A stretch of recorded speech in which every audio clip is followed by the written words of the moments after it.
I'm gonna show you real quick how to measure your push rod length on non-adjustable rockers. This is gonna be an LS motor.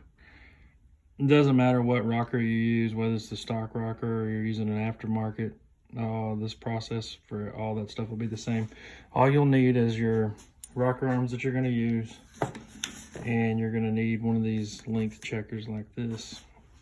I get these from Comp makes them. You can get them on Amazon, anywhere. Basically what it is just a push rod that one end screws into the other side.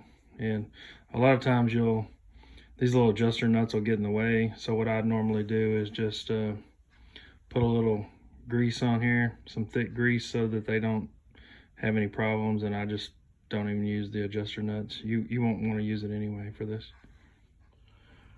Okay, so these have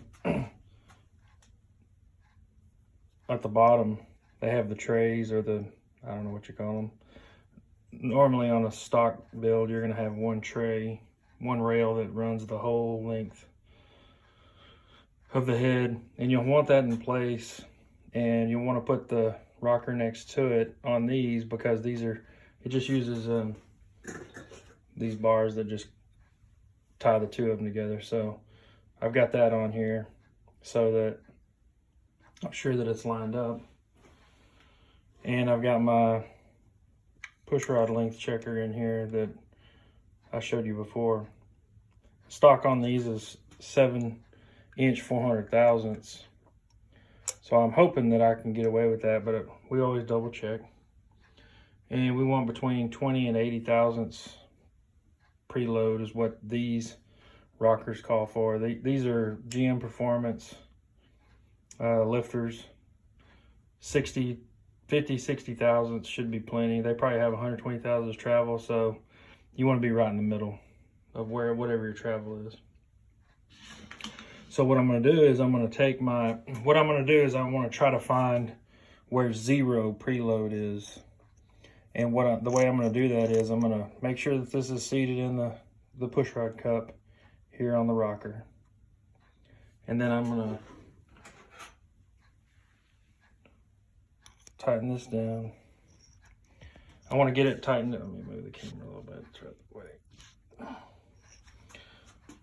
So I'm going to tighten this down, and I'm looking for 0 preload with this push rod length checker.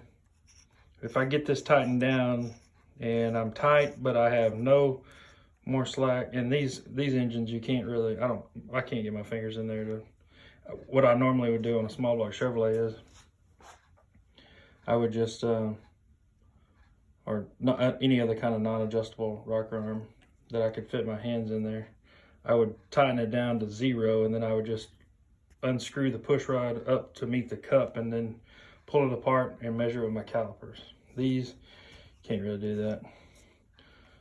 So that's got a little bit of preload on it, as you can see. So what I'm going to do is I'm going to pull it apart, screw that back together just a touch where I think it should be, double check it, keep going back and forth until you get right, until this is bolted all the way down and you have no preload on the lifter and you have no slack in your valve train. All right, so I pulled it apart. You'll need a caliper that'll measure at least 7.5 inches. You're probably gonna need an 8-inch.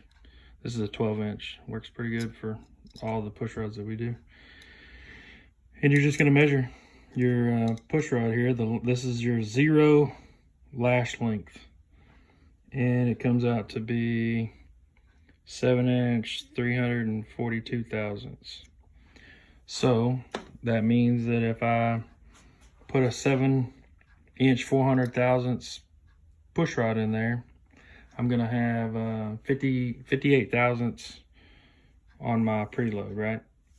So that's exactly what we're gonna go with, and that's what our preload's gonna be. And this is the way you do it on these non-adjustable rockers for LS stuff. A lot of guys don't check it. They just throw the stock ones back in, and you get lucky sometimes. A lot of times you get lucky, but every now and then you don't, and you'll pay the price for it. That's all I got for now.